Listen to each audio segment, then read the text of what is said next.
Alright, let's jump right into this explainer and get you totally geared up to prepare, register, and absolutely dominate the 115th Changhua City Mayor's Cup. If you're a table tennis fanatic, you already know local tournaments are where legends are quietly born. But this specific event? It has some of the most fascinating and honestly strictest rules we've seen in a while. We're talking about a massive, high-stakes battlefield that's expecting up to 500 fierce competitors. Just think about that for a second. 500 players all converging on one spot, bringing their absolute best spins, slams, and serves. The sheer scale here means you aren't just going up against a few casual hobbyists, you're entering a true gauntlet. With 12 tables running simultaneously over at the high school's second-floor gymnasium, the energy on game day is going to be electric. Picture the echo of hundreds of ping-pong balls, the cheers, those sudden groans of a missed match point, all happening at the exact same time. Navigating an environment this loud and fast-paced, that requires total focus. So, here's our complete playbook. First, building your dream team.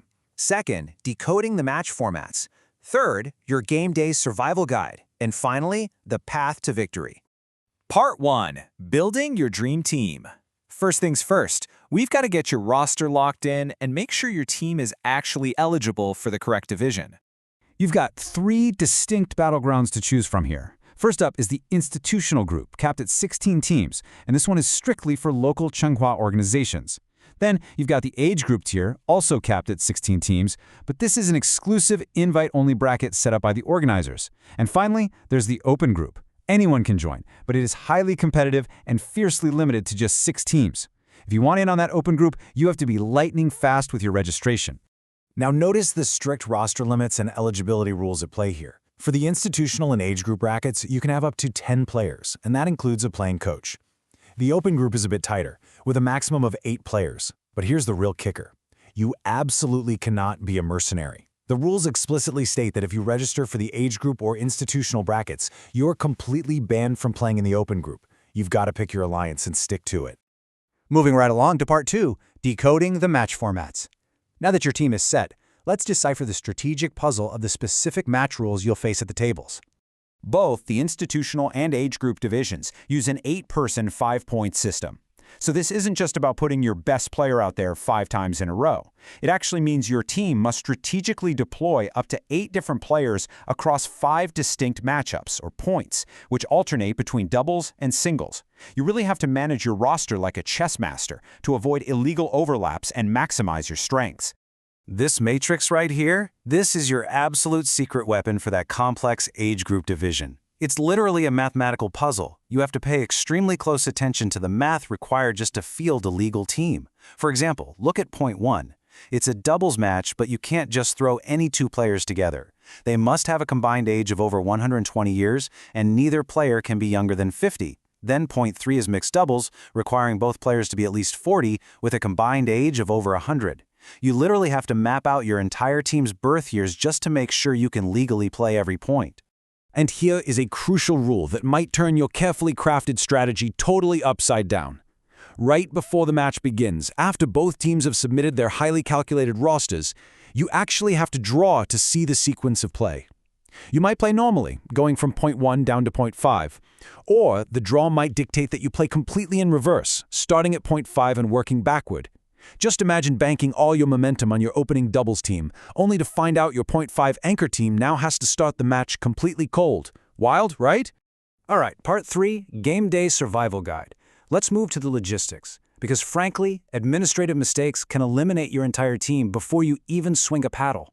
You need to follow these administrative steps flawlessly. First, you've got to beat the strict July 25th deadline at 5 p.m. You can use fax, phone, or even line to get it done. Second, and this is huge, you or a team representative absolutely must attend the official draw on July 27th at 10 a.m.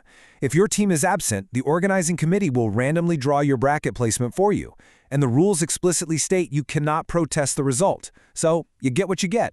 Now I want you to ask yourself a pretty terrifying question as a competitor. How do you suffer a humiliating defeat without your opponent even breaking a sweat? Well, you must avoid these deadly traps at all costs because this tournament has a strict zero-tolerance policy.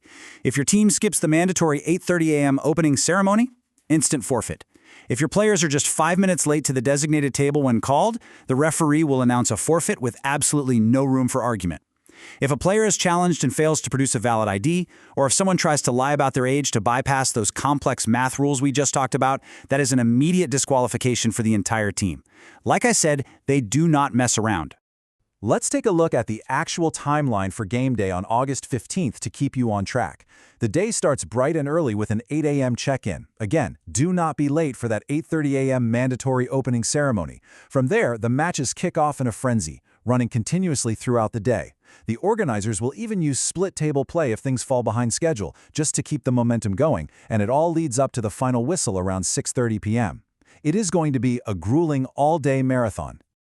Finally, Part 4, the path to victory. You're fully registered, your roster is legal, and you know the schedule, so let's talk about how you actually take home the hardware. The tournament is split into 2 distinct phases. You'll first have to fight your way out of the round-robin stage. This is a fierce gauntlet where only the top 2 teams from each group actually survive.